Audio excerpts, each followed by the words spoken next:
Captain Jake Morrison stood on the bridge of the Horizon Dawn, staring out through the wide viewing glass at the endless ocean of stars. His coffee had gone cold an hour ago, untouched on the armrest of his command chair. He didn't care. The hum of the ship's engines and the faint vibration under his boots were familiar comforts, but tonight they felt different. He couldn't explain why, but something in his bones told him that the stillness of space was about to end. "Captain," said Kelly Smith, his communications officer. She was young, sharp-eyed, always 2 steps ahead of the machines she commanded. Her voice carried a tension that made every head on the bridge turn. "We're receiving a signal. It's faint, almost buried in static, but it's there." Jake pushed himself out of his chair, every muscle in his body alert. He walked to her station, eyes narrowing at the lines of data scrolling across her screen. "Can you clean it up?" Kelly's fingers danced over the console. The static began to fade, replaced by a faint voice that sent a shiver down the spine of every person present. "Please, Earthships, we are refugees, we need help. Children are dying." The bridge fell silent. You could have heard a pin drop on steel. Jake's heart clenched in his chest. The voice wasn't human. It was strange, layered with musical tones that rose and fell like chimes caught in the wind. But it spoke in broken English, desperate pleading. "Location?" Jake asked, his voice low. Kelly adjusted her instruments. 6 million miles beyond Pluto. I'm detecting a massive vessel, old, damaged. Parts of it are barely holding together." She swallowed. "Sir, I'm reading more than 10,000 life signs aboard, but they're not human." Jake's jaw tightened. Aliens, refugees. And if there were this many, something catastrophic had driven them here. He looked at the main display as the long-range cameras locked onto the ship. The image made his stomach twist. The vessel was a broken skeleton drifting through black space, smoke trailing from breaches in its hull. Plates of metal hung loose like torn flesh, and bodies floated in the vacuum nearby, some large, some heartbreakingly small. Kelly's voice was almost a whisper. "Sir, some of those are children." Jake closed his eyes for one heavy moment. Then he set his jaw. "Get me Commander Harper on secure channel." "Earth Command." Commander Lisa Harper's hologram flickered to life on the Horizon Dawn's comm deck. Her face was tight, composed, but her eyes told Jake she already understood the weight of his words. "Report, Captain." Jake didn't waste time. "Refugee ship at the edge of our system. 10,000 non-human lives aboard. Ship is critical. They're begging for help. Children are dying." Lisa hesitated, the pause longer than Jake liked. "What species?" "We don't know yet. Their voices are musical. They call themselves refugees, exiles." Lisa's mouth pressed into a thin line. "I'll contact the Galactic Council. Do not engage, Jake. Not until we have clearance. That's an order." Jake wanted to argue. He wanted to scream at the absurdity of waiting while children suffocated in the void. But orders were orders. He nodded once. "Understood. But Lisa..." His voice dropped to a quiet intensity. "Every minute we wait is another life gone." "I know," the hologram vanished. "The weight of command." The silence of the bridge pressed down on him. 10,000 lives, 10,000 souls hanging by a thread, and yet here he stood waiting on politics.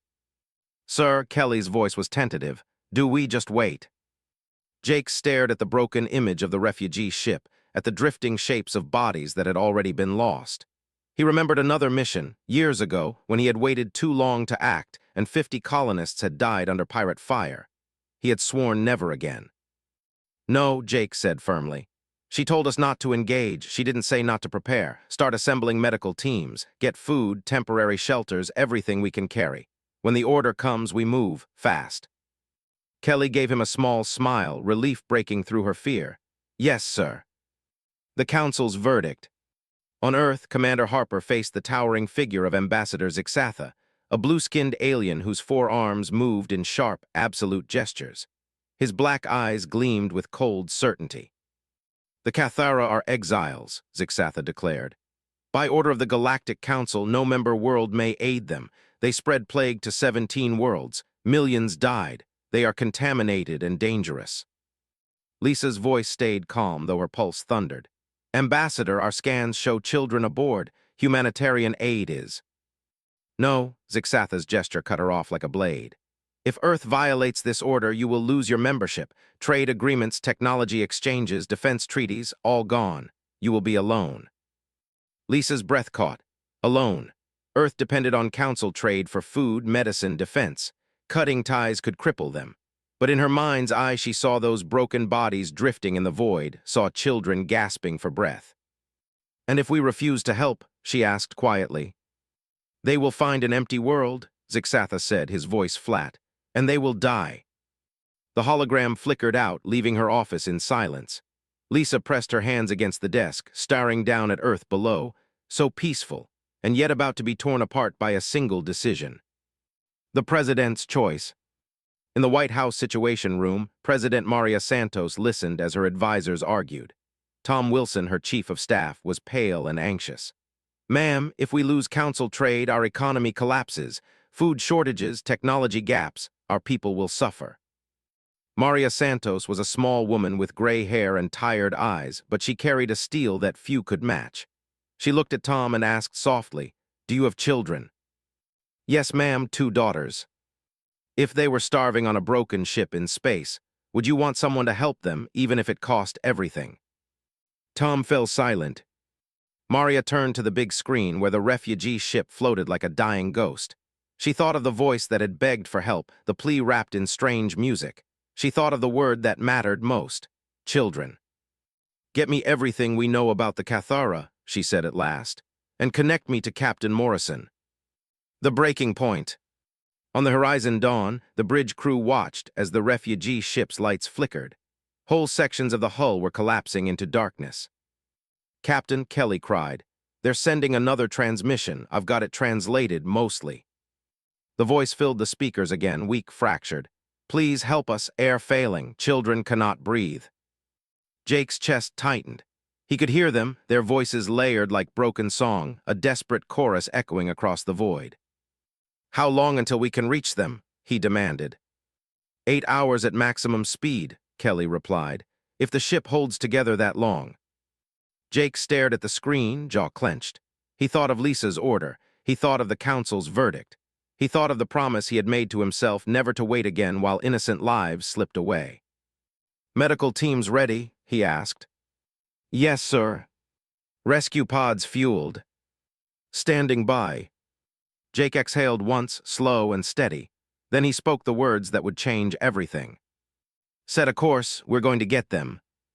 The Horizon Dawn shook as its engines surged, pushing the vessel into maximum burn toward the crippled refugee ship. The bridge glowed in red light, alarms chirping as the tactical display filled with hostile contacts.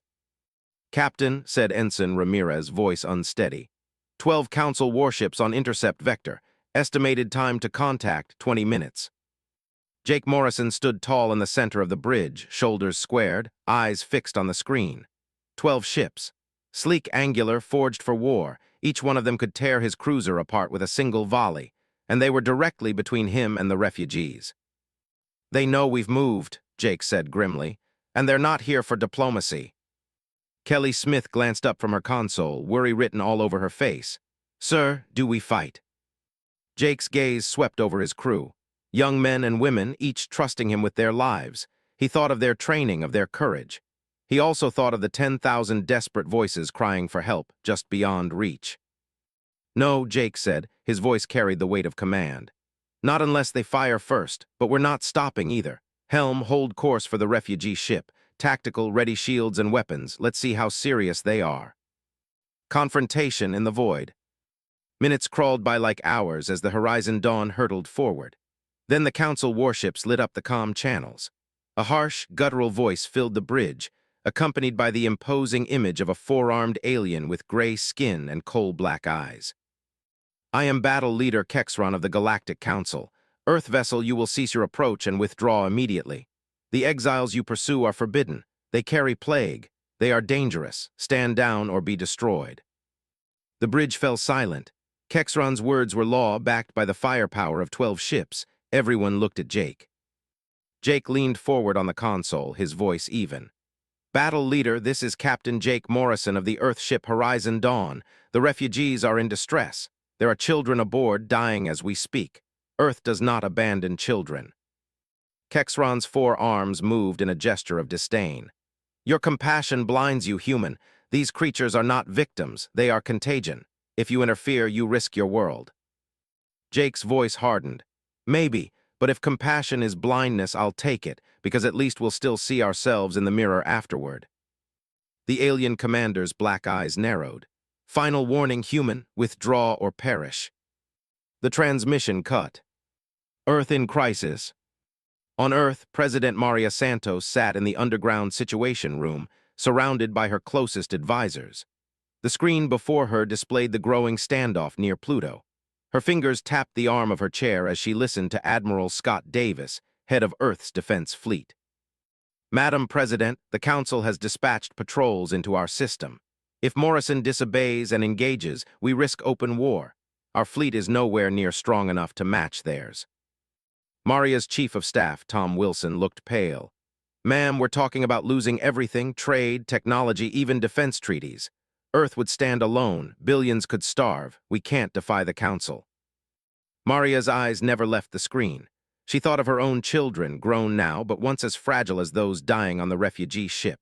She thought of Earth's long history, wars, poverty, injustice, and yet humanity had always chosen to rise.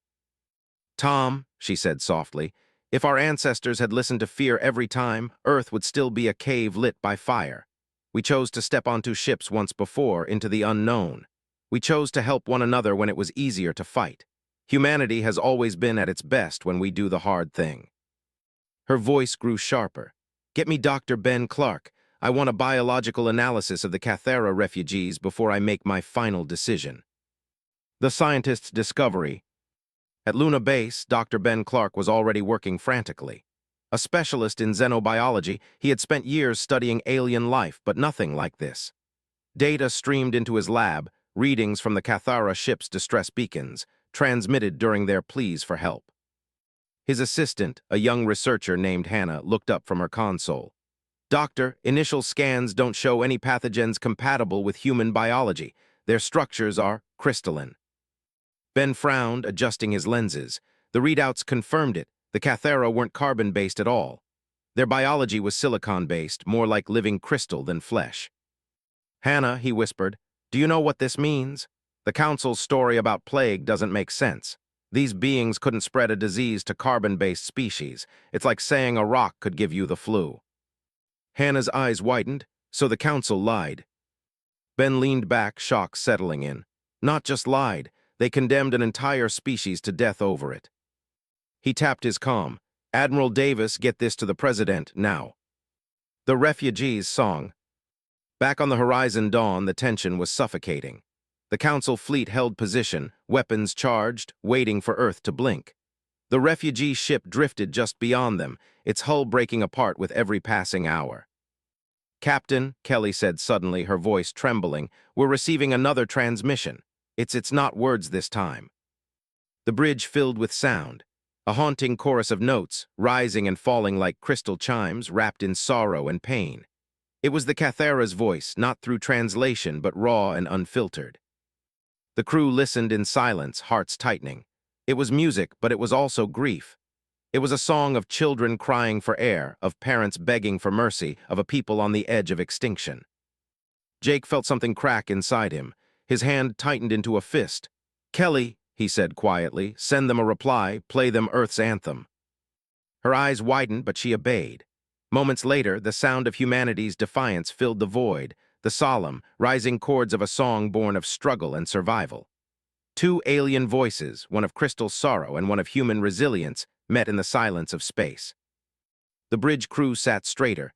Tears glistened in more than one pair of eyes.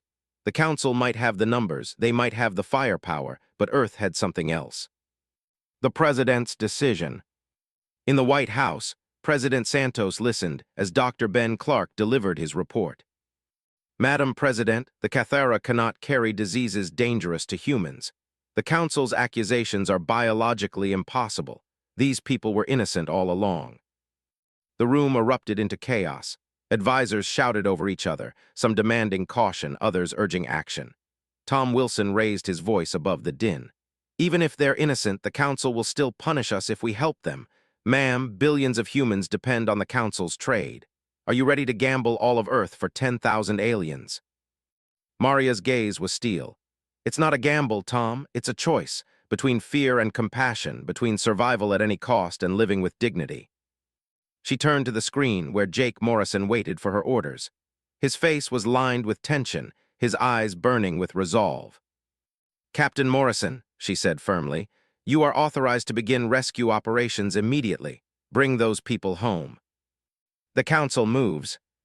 The order sent shockwaves through both fleets. On the Council warships, alarms blared as battle leader Kexron slammed his four fists against the console. "The humans defy us," he roared. "Form up, prepare to fire." On the Horizon Dawn, tactical stations lit up as the Council ships maneuvered into attack positions. Kelly turned pale. "Sir, they're charging weapons." Jake's jaw set. He looked at the refugee ship, flickering like a dying ember in the dark, and then at his crew. "We've been ordered to save lives," he said. "That's what we'll do, no matter what comes." The bridge fell into a focused silence. Every officer knew the odds. 12 Council warships against one Earth cruiser, a fight they couldn't win, but none of them wavered, because sometimes defiance itself was victory. The countdown began, red lights pulsed, weapons locked. The first shots of war were about to be fired. Cliffhanger, fire in the dark. The Council fleet unleashed their opening volley. Beams of searing energy streaked through the void, aimed directly at the Horizon Dawn. The bridge shook violently as alarms screamed. "Shields failing," shouted Ramirez. "We can't take another hit." Kelly cried out, "Sir, the refugee ship is sending something. Data burst, encrypted." Before she could finish, the tactical display flared to life. A surge of strange harmonic energy rippled outward from the refugee ship, colliding with the incoming fire. Beams that should have vaporized the Horizon Dawn bent, split, and scattered like light through glass. Jake's eyes widened. What the hell was that? On the dying Cathara vessel, the refugees had sung. Their voices had woven into the fabric of space itself, deflecting the Council's fire. The bridge fell silent in awe. For the first time in the history of the Galactic Council, humans and exiles stood together, and they had just defied annihilation. The Horizon Dawn shuddered under the shockwaves, though no direct hit had landed.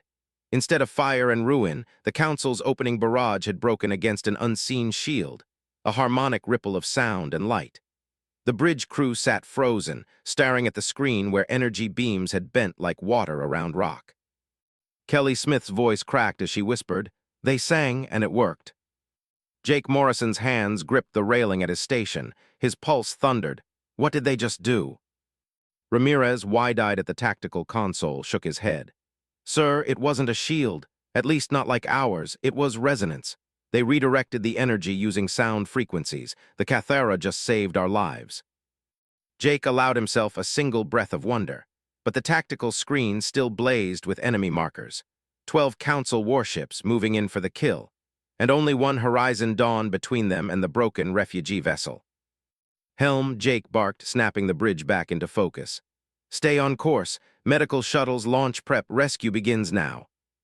Fire and rescue. Engines flared as the Horizon Dawn pushed into the storm. Council ships spread out in attack formations, circling like wolves. Beams of energy lanced across the void, explosions painting streaks of red light. "Shields at 60%, Ramirez shouted. The deck trembled, but Morrison never faltered. "Kelly, tell those Cathara to keep singing." "I don't think they're just singing, sir," she said, listening to the harmonic transmissions still spilling from the refugee vessel. "They're guiding the frequencies. It's deliberate." "Then guide them right at us," Jake growled, "because we're going in." The first shuttle detached, plunging toward the crippled refugee ship. Its hull scraped against debris fields, sparks showering into the void. Inside, Earth medics strapped down, white-knuckled, as they carried oxygen pods, food packs, and medical gear. "Shuttle one away," Kelly confirmed. Jake's knuckles whitened on the railing. One down, dozens more to go. Alien song. The Horizon Dawn dodged another barrage. Explosions bloomed close enough to rattle the bones of everyone on board. Then through the static of war came a voice. Not just noise, but words, clearer this time. "We are the Cathara. We will hold for you." Kelly gasped. "They're talking to us directly, Captain, real time." Jake leaned closer to her console. "Tell them we're coming. Tell them to hold just a little longer." The Cathara's reply came not in English, but in another wave of sound. Harmonies rose across the dark, echoing through space. Lights shimmered across their broken hull like stained glass catching fire. And as their song intensified, council weapons twisted, refracted, shattered. Beams that should have been death scattered harmlessly into the void. The crew of the Horizon Dawn stared in silent awe. For the first time, humanity saw the Cathara not as victims, but as warriors using nothing but their voices. Council fury. On the flagship Dominion's Wrath, battle leader Kexron roared, his four arms slamming against the console. Impossible, their species was broken, crippled. His tactical officer, a slender alien with pale green skin, spoke nervously. Battle leader, they are resonating with our weapons, I've never seen. Silence, Kexron thundered, his black eyes burned. If resonance is their trick, then we break their song. All ships, fire in full spread, target both human and exile, leave nothing but dust. The council fleet roared forward, weapons charging for a combined strike. The rescue begins. Inside the Cathara vessel, the air was poison-thin. Crystals cracked. Children lay limp in their parents' arms, their voices faltering to whispers. The first human medics stormed inside with oxygen pods, slamming them open, pressing breath back into gasping mouths. Their boots echoed in the shattered halls as they shouted through translation devices. "You're safe, we've got you, stay with us." The Cathara's eyes glowed faintly in gratitude, their crystalline bodies dimmed by suffering. Yet even as they coughed and staggered, their voices joined in the song again, a chorus of survival. Outside, more shuttles darted from the Horizon Dawn, weaving through fire and wreckage to reach the wounded. Each one was a gamble. Every launch could be their last. Humanity's ingenuity. Back on the bridge, Ramirez shouted over alarms. "Shields at 30%, we can't hold much longer, sir." Jake's mind raced. Numbers, trajectories, possibilities. He remembered drills, battles, and one rule above all: when outnumbered, outthink. He turned sharply. "Engineering, tie resonance from their song into our shields, match their frequency. Let's see if we can sing with them." The chief engineer, a grizzled woman named Patel, gaped. "Captain, that's untested. Our systems could fry." Jake's voice was steel. "Better fried than dead, do it." Seconds later, the Horizon Dawn's shields hummed, not the static drone of energy barriers, but a living vibration. Harmonic waves merged with Cathara song. The next council volley struck, but instead of burning through, the beams bent, scattered, and dissolved. The bridge erupted in cheers. Kelly's eyes shone with tears. Captain were singing with them. Earth watches. On Earth, President Santos stood in the Situation Room, watching the battle unfold. Advisors argued furiously, but she tuned them out, eyes locked on the screen where Morrison's ship wove through fire and song. Dr. Ben Clark's voice cut through the noise, urgent. "Madam President, what we're seeing is revolutionary. Their resonance isn't just defense, it's potential. If humans and Cathara integrate technologies, we could rewrite physics itself." Tom Wilson looked horrified. "Madam President, please, we're risking annihilation for 10,000 aliens. If the council escalates, Earth will starve." Maria Santos's jaw tightened. She had already made her choice. And as she watched Jake Morrison defy the galaxy for strangers, she knew humanity's soul depended on it. The first strike. Kexron's fleet regrouped. 12 warships encircled the Horizon Dawn, tightening the noose. Their combined firepower could crush Earth's lone ship in seconds. Captain Ramirez warned, "They're forming kill formation. If they fire together, we're done." Jake's eyes narrowed. "Not if we move first." The crew snapped their heads toward him, startled. "Sir." Jake's lips pulled into a grim smile. "They think we're weak. They think we're just defending. Time to remind them humans bite back." He slammed his fist on the console. "Weapons, fire all batteries at their flagship." The Horizon Dawn roared. Torpedoes streaked into the void, missiles spiraled with deadly trails, and railguns thundered. The combined volley hammered into the Dominion's Wrath. Explosions ripped across its hull. Battle leader Kexron lurched as his ship shook violently, alarms shrieking. "Impossible," he bellowed. "One ship cannot." But one ship had, one human ship standing against the galaxy. The bridge of the Horizon Dawn was silent except for the low hum of consoles and the rapid breathing of its crew. The tactical display glowed red, filling with new contacts. One by one, they blinked into existence, each a warship of the Galactic Council. First a dozen, then 50, then 100. By the time the wave ended, over 200 enemy vessels hung in the darkness beyond Pluto. Ensign Ramirez's voice broke into a whisper. 200 warships, sir, more arriving every minute. The weight of it pressed against every heart on the bridge. Earth had 50 ships in its defense fleet. The math was merciless. Jake Morrison stood tall, his jaw set. His crew's eyes turned to him, searching for something to anchor their fear. His hand tightened on the railing. "They want to break us," Jake said quietly. "Not just in fire, but in spirit. They want us to believe we can't fight back." His gaze swept across the bridge, steady and sharp. "But we're not beaten yet, not while 10,000 lives are counting on us." The President's War Room. Deep beneath the White House, President Maria Santos watched the storm unfold. The giant screen in the Situation Room painted a grim picture. Earth's small fleet massing in defensive positions near Mars, Council warships pouring into the system like a tidal wave. General Nancy Turner, head of Earth Defense Command, pointed at the display with a steel pointer. "Madam President, if they push, our fleet can't hold. Not for an hour." Tom Wilson, the chief of staff, was pale with sweat.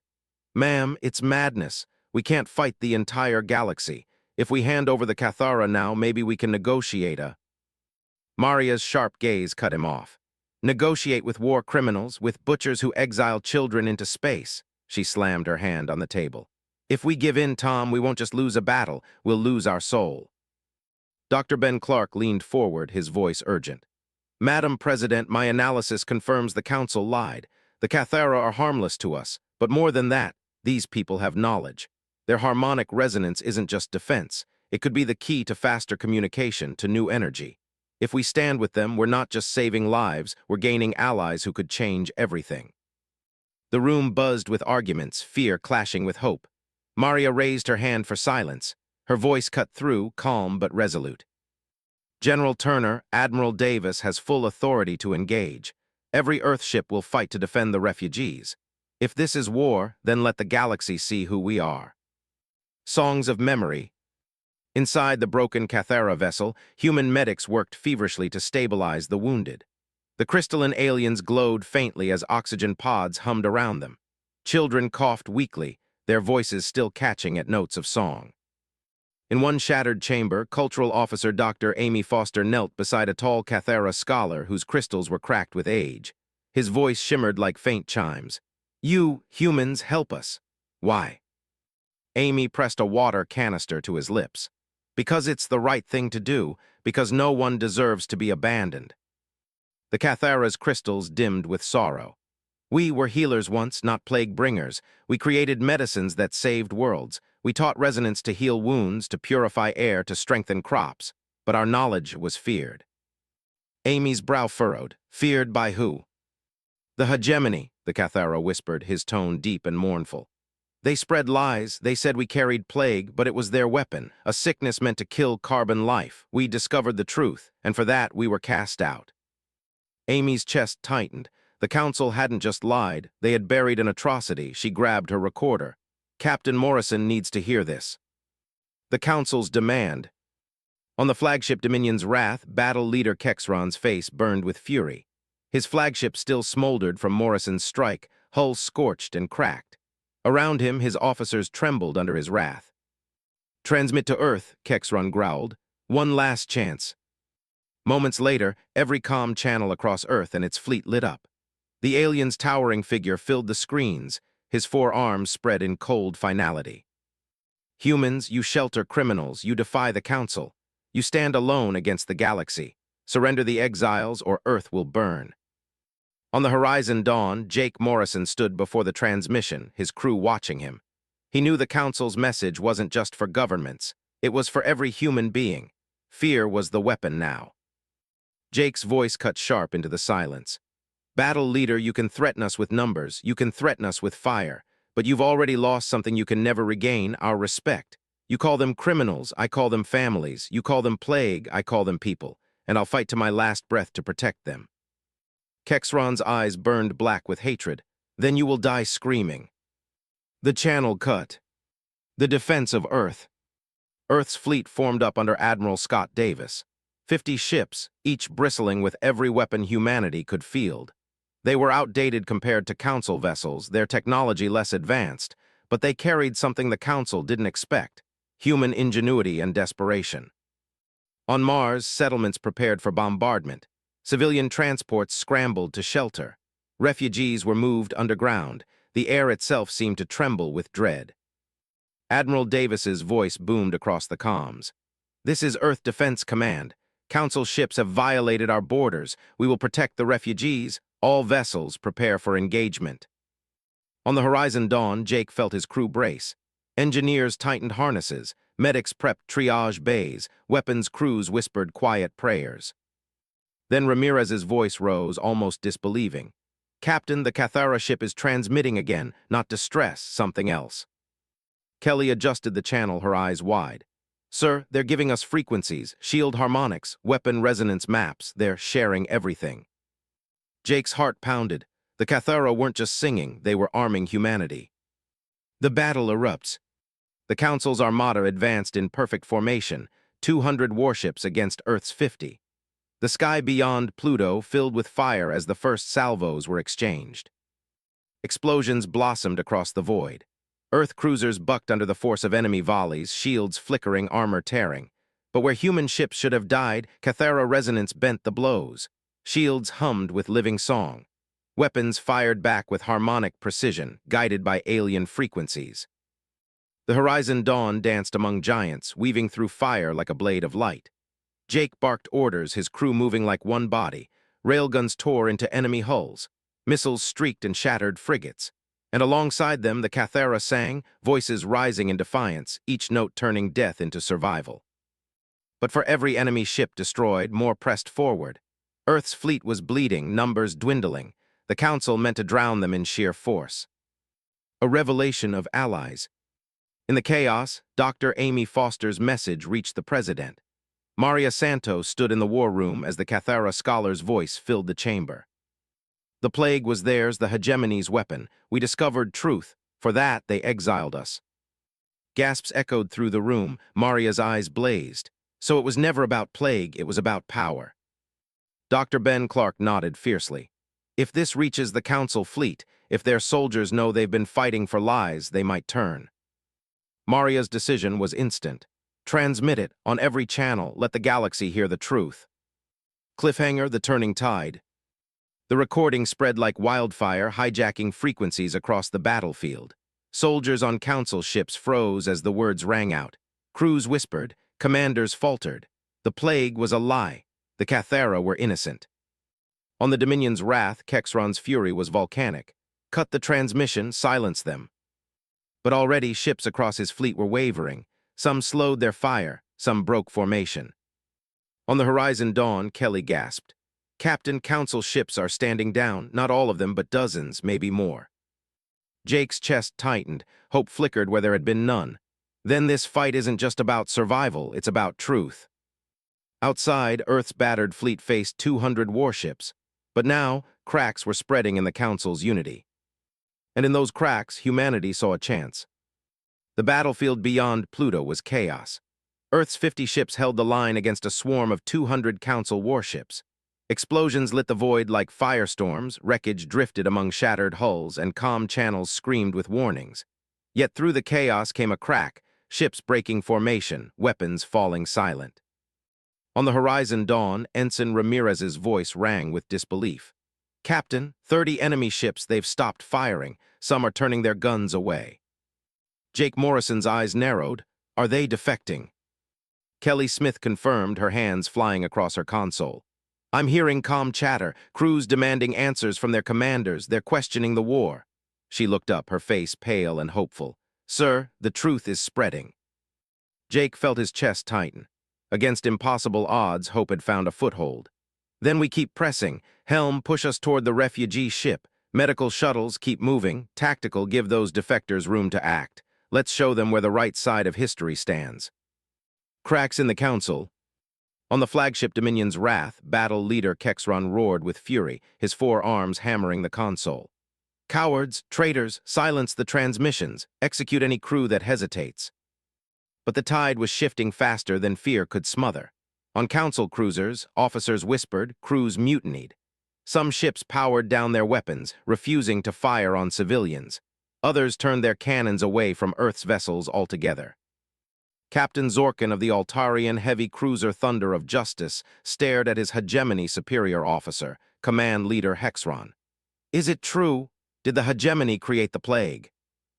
Hexron sneered. Do not let human lies cloud your loyalty, fire, Captain. But Zorkin had seen enough. His claws gripped the console as he gave the order that changed everything. All Altarian ships cease fire, protect the refugees. Council formations buckled as 30 ships peeled away from the attack to side with Earth. For the first time, the Council Armada fractured. Earth's gamble. In the White House war room, President Maria Santos stood tall, her hands braced against the table as reports came in. Madam President, General Turner said, voice taut, several council factions are standing down. The Altarians, the Drevans, even some Kaluri. They're refusing to fire. We might have a chance. Tom Wilson, pale with dread, shook his head. Ma'am, we're playing with fire. Even if some defect, we're still outnumbered 4-1. And if the hegemony sees they're losing control, they'll unleash everything. Superweapons, annihilation campaigns. Maria cut him off, her voice like steel. Then let them. We'll stand. Earth will not bow to lies, not now, not ever. She turned to her communications officer. Send a message to every ship, human, alien, council, or exile. We fight together, for truth, for the children they cast out. The refugees rise. Inside the broken Cathara vessel, something shifted. The refugees, once weakened and fatting, now stood taller. Crystalline bodies glowed with renewed light. Their song grew stronger, harmonies weaving like fire through the void. Dr. Amy Foster gasped as the walls around her vibrated. They're amplifying. Captain, you need to hear this. She patched the comms directly to the Horizon Dawn. The voices of 10,000 Cathara filled the bridge, a chorus of crystalline defiance. It was no longer just protection, it was power. Kelly's console lit up. Captain, they're projecting resonance directly into our systems. Our weapons are stronger, missiles are hitting harder, railguns are piercing deeper. Jake's eyes gleamed. They're not just survivors, they're warriors. The first victory. The battlefield erupted as Earth's fleet, bolstered by defecting council ships and Cathara resonance, struck back. On the Horizon Dawn, railguns hammered through a council destroyer, splitting it in two. Missiles streaked into enemy formations, detonating in blinding bursts. Cathara resonance bent enemy fire, scattering beams like broken glass. On the Thunder of Justice, Captain Zorkin's crews unleashed a barrage against former allies, their heavy cannons shredding through a council frigate. For the truth, Zorkin roared, his voice echoing across comms. For the first time, Earth's forces weren't just surviving, they were winning skirmishes. Enemy formations wavered, fear spread. But victory carried a cost. Earth's fleet was battered, shields cracked, armor scorched. Ships burned, drifting in silence as their crews died in the cold. The war was far from over. The hegemony's response. On the Dominion's wrath, Kexron's rage turned cold. His black eyes narrowed, his voice a hiss. If they will not bow, then we break them. He turned to his officers. Unseal the purge protocols. A hush fell across the bridge. Even hardened soldiers shifted uneasily. The purge was whispered about in training manuals but never used. It meant annihilation, burning entire worlds to ash. Target Earth itself, Kexron growled. Prepare the planet killers. Across the Council fleet, massive warships shifted. Compartments opened, revealing colossal weapons, long, spear-like cannons designed not for battle but for genocide. On Earth, alarms screamed. General Turner's face went pale. Madam President, they're targeting the planet. The room fell into silence. For the first time, fear touched even Maria Santos. Humanity's ingenuity. On the Horizon Dawn, Jake Morrison watched the massive cannons powering up. His crew went pale, silence gripping the bridge. The end of Earth itself loomed before them. Sir Ramirez whispered, if they fire, Earth won't survive. Jake's mind raced, burning like a furnace. The Cathara resonance had bent weapons. Could it do more? Could it shatter them? He turned to Kelly. Patch me through to the Cathara leaders, now. A crystalline face shimmered into view, light glowing faintly from her body. She was tall, regal, her voice like wind through chimes. I am Kristra Stenner, human captain, you came for us. Now we sing for you. Jake's voice was steel. Kristra Stenner, those cannons will destroy my world. Can your song stop them? Her crystals pulsed brighter. Alone, no. Together, yes. Lend us your voices. Let human and Cathara sing as one. Jake turned to his crew. You heard her. Open the resonance channel. Every ship, every comm. Sing, shout, scream. I don't care. Match their harmonics. Give them everything. The song of defiance. The Cathara sang, voices rising like crystal fire. Human crews joined, their voices rough, imperfect, but full of fury and hope. Across Earth's fleet, soldiers, engineers, medics, even dying men and women in the wreckage sang into comms. The resonance merged, human imperfection with alien harmony, forging something new. The void shook with sound. Lights bent. Energy rippled like waves across the battlefield. The massive planet killers charged, glowing with apocalyptic light. Then, under the force of the song, they shattered. Cannons cracked apart, exploding in waves of fire. The bridge of the Horizon Dawn erupted in cheers, tears streaming down faces. Kelly's voice shook. Captain, we did it. We stopped them. But Jake's eyes stayed fixed on the tactical display. The war wasn't over. Kexron would not yield so easily. Cliffhanger, the dark revelation. On the Dominion's wrath, Kexron staggered as his planet killers exploded. Fury twisted into desperation. He slammed a clawed hand on a hidden console. Release the prisoners, he snarled. Deep in the bowels of the flagship, containment pods hissed open.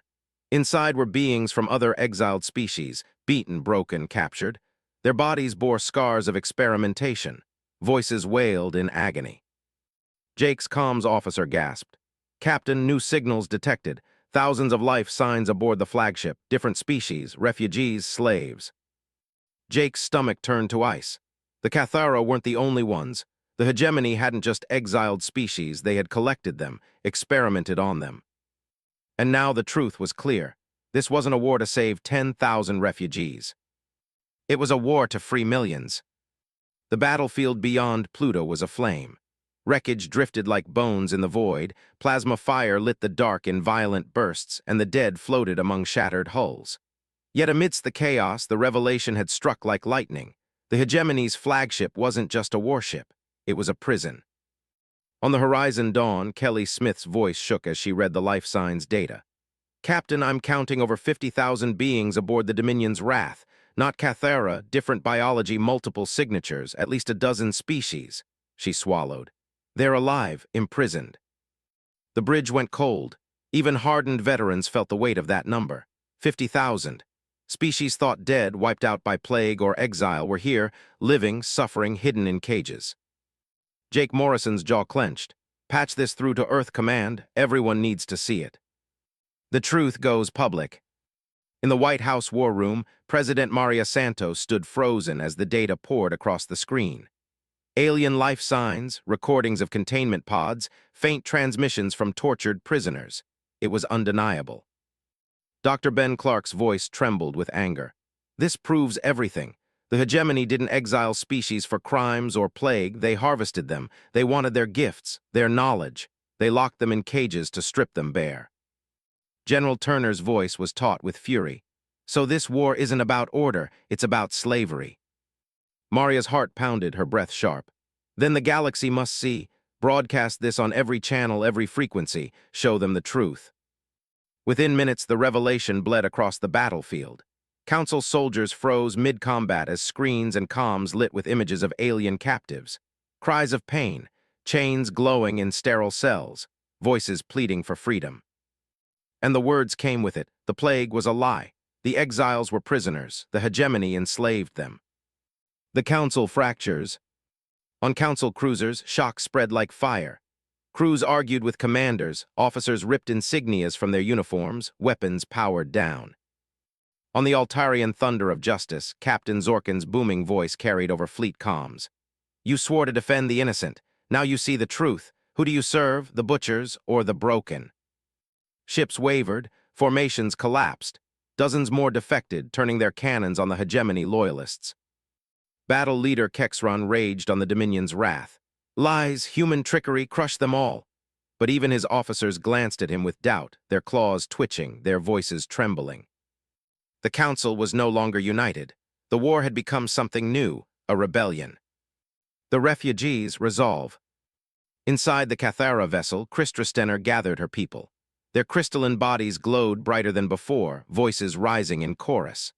The resonance no longer carried only grief, it carried fury and hope. She addressed Jake Morrison through the comm. Her voice was music and fire. "Human captain, you risk everything for us. Now we must risk everything for all." Jake's voice was steady. "We can't hold back anymore. If those prisoners are freed, the galaxy will change forever. Will your people stand with us?" Her crystals pulsed like sunlight on glass. "We were healers, now we will be liberators. We will sing until chains break." The Cathara joined their song with other refugee voices already defecting. The void itself seemed to tremble with the weight of it. The assault on the flagship. Jake Morrison slammed his fist on the console. "Set course for the Dominion's wrath. Helm full burn, we're taking that ship." The bridge crew stared at him, stunned. Ramirez's voice cracked. "Sir, that's suicide. It's the largest vessel in the fleet, bristling with guns. We won't survive." Jake's gaze swept the bridge, fierce and unyielding. 50,000 lives are inside. Every second we hesitate, they suffer. If we die saving them, then that's the best death I can imagine. But if we live, if we succeed, then the galaxy will never be the same. Silence, then one by one, heads nodded. Engineers, medics, gunners, every soul on the bridge met his resolve. Kelly's voice was soft but fierce. "Course locked, Captain." The Horizon Dawn surged forward, weaving through fire as Earth's battered fleet and defectors rallied behind it. The flagship loomed ahead, a monster of steel and shadow, its prison decks glowing faintly like wounds in the dark. The prisoners speak. As the assault began, faint voices crackled through comms. Prisoners inside the Dominion's wrath had hacked into the frequency. Their tones were broken, distorted, but desperate. "Is it true? Are you humans? Will you free us?" Jake slammed the comm. "This is Captain Morrison of Earth. Hold on, we're coming for you." A silence, then a voice like wind in caverns. "We are the Velari. We see in the dark, but we have been chained for decades. Free us, and we will fight with you." Another voice, deep and guttural. "We are the Granok. They broke our bodies, but we still breathe. Give us weapons, and we will give you war." One by one, imprisoned species spoke. Each had gifts, each had been feared, and now each demanded freedom. Jake's throat tightened. Humanity wasn't just saving the Cathara anymore. They were saving an army. Earth at the brink. On Earth, alarms blared across cities. Council loyalists, furious at the rebellion, launched raids against orbital stations. Defense platforms fired as civilians rushed to shelters. For the first time, humanity truly felt what it meant to stand alone against the galaxy. Maria Santos's voice thundered across every channel, her words reaching ships, soldiers, and civilians alike. "Humans, refugees, allies, we fight not just for survival. We fight for every child left to die in the void, for every voice silenced by lies. This is not just Earth's war. This is a war for freedom. Stand with us, fight with us, and we will build a galaxy where no one is cast out again." Her words were carried by crystal resonance, magnified by Cathara song, spreading far beyond Earth system. Across the galaxy, hidden refugee fleets stirred, listening. The first sparks of rebellion caught flame. Boarding the beast. The Horizon Dawn plunged into the storm. Enemy fire lashed against harmonic shields, tearing at the hull. Sparks cascaded through corridors, but still they pressed forward. "Lock onto the prison decks," Jake shouted. "Prepare boarding teams." Dozens of human marines strapped on armor, weapons humming. Cathara healers sang beside them, ready to weave resonance through steel. Altarian allies loaded their cannons. With a thunderous shudder, the Horizon Dawn slammed docking clamps into the Dominion's wrath. The boarding doors hissed, sparks spitting. Jake stood at the front, rifle in hand, jaw hard. "All right, people, we're not just soldiers today. We're liberators. Let's show them what humanity means." The doors blew open, and war poured inside. Chains and fury. The corridors of the Dominion's wrath were dark and stinking of oil and fear. Council soldiers surged forward, shrieking war cries. Human marines met them with thunder, rifles cracking, grenades bursting. Behind them, Cathara voices rose, harmonic waves shattering enemy armor, turning bullets aside. Altarians smashed into the fray with claws and steel. Then the prisoners themselves began to rise. Cells broke open under harmonic resonance. Shackled aliens poured forth, eyes blazing with rage. The Velari tore through shadows, striking unseen. The Granok lumbered forward, massive and unstoppable, ripping Council soldiers apart with their bare hands. The void-born refugees, their bodies half-energy, burned like fire as they broke chains. The Dominion's wrath became a slaughterhouse of liberation. The Council had caged their enemies for decades. Now those cages were shattering. Cliffhanger, Kexron's last weapon. Deep in the command deck, battle leader Kexron bared his fangs, watching chaos spread across his ship. They want freedom, they will drown in it. He slammed his hand on a sealed console. The deck trembled as massive clamps released. From the belly of the Dominion's wrath, a weapon stirred, a monstrous device humming with dark resonance. Kelly's voice screamed across the Horizon Dawn's comm. "Captain, energy spike detected. They've got something inside the flagship. Bigger than anything I've ever seen." Jake's blood went cold. "What is it?" Her eyes were wide with terror. "Sir, it's not a weapon aimed at us. It's a weapon aimed at the refugees. If he fires, every Cathara and every other freed prisoner will die." The battlefield held its breath. The truth was revealed. This wasn't just a war for freedom. It was a race against genocide. The Dominion's wrath shook as the weapon came alive. A low, guttural hum spread through its decks, vibrating like the growl of a beast waking from its cage. Lights flickered. Steel groaned. Across every console, warning alarms screamed. On the Horizon Dawn, Kelly Smith's face was pale under the glow of her screens. "Captain, the readings are clear. It's a resonance disruptor, massive.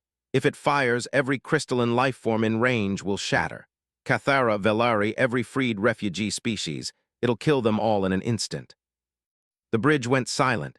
The refugees' song still trembled through space, holding Earth's battered fleet together. If that song ended, if their voices were silenced, the war was lost. Jake Morrison's hand tightened into a fist. "Then we shut it down, one way or another." The war within the flagship. Inside the Dominion's wrath, the battle raged like wildfire. Human Marines and Cathara healers fought shoulder to shoulder with newly freed prisoners. The Velari slipped through shadows, knives flashing. The Granok, massive and brutal, tore through bulkheads with raw strength.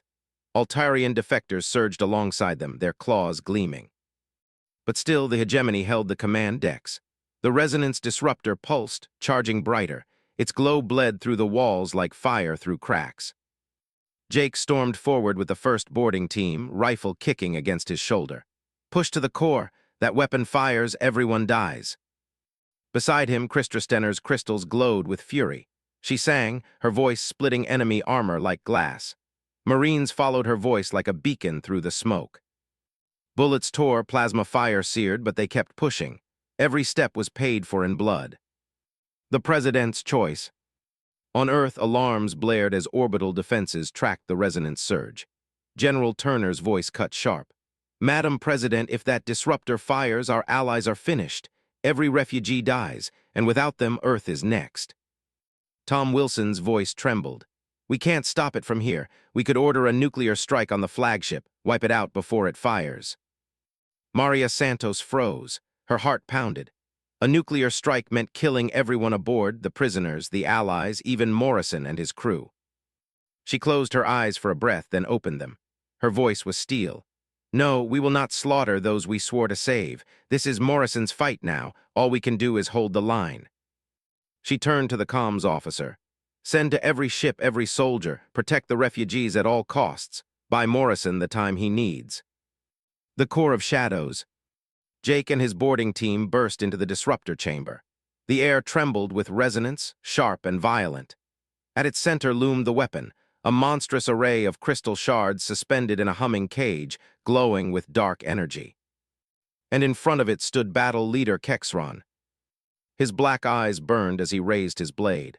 "You think you can defy the galaxy? You are children playing with fire. Humanity is nothing." Jake leveled his rifle. "Funny, for nothing we've caused you a hell of a lot of trouble." Kexron's forearms spread wide, his voice a hiss. "I will end your song, and your species will be forgotten." Then he charged. Duel in the dark. Steel clashed. Jake barely dodged as Kexron's blade sliced through metal bulkhead like butter. The alien towered over him, 4 arms striking with brutal speed. Jake parried with his rifle, sparks flying as the weapon bent under the blows. He stumbled, breath ragged, but refused to fall. Around him, Marines and Cathara clashed with enemy guards, their cries echoing. Kexron's voice roared, "You cannot win, you are one man." Jake spat blood, teeth bared, one man with 10,000 voices behind him. Christra stepped forward, her voice splitting into a piercing note. The resonance shook Kexron's balance, his crystals vibrating painfully. Jake seized the opening. With a roar, he drove his rifle bayonet deep into Kexron's side. The alien howled, staggering back, but his hand slammed down on the disruptor controls. The weapon screamed to life. The song of the exiled. The disruptor pulsed, its glow rising, ready to unleash death across the battlefield.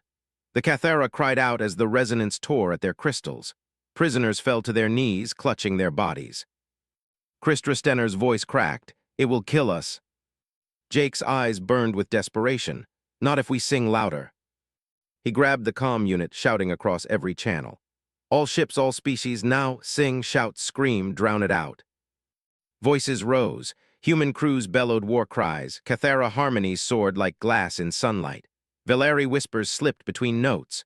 Granok rumbled like thunder, the void itself filled with defiance. The disruptor screamed, its resonance colliding with the chorus. Sparks cascaded, crystal shards cracked. The weapon fought to silence them, but the song only grew. Jake roared into the comm, his voice ragged. "Sing for the children they left to die, sing for the exiles, sing for freedom." With a final, shattering note, the disruptor imploded, shards exploding outward in a storm of light. The shockwave ripped through the Dominion's wrath, tearing decks apart. But the prisoners lived, the refugees lived. The weapon was gone. The death of Kexron. Kexron staggered, bleeding, his black eyes wide with rage. His empire crumbled around him, his weapon destroyed. "You think you've won?" he hissed, his voice broken. "Without order, the galaxy will burn." Jake raised his rifle. "Then we'll build something better from the ashes." The shot echoed. Kexron fell, his blood dark against shattered crystal.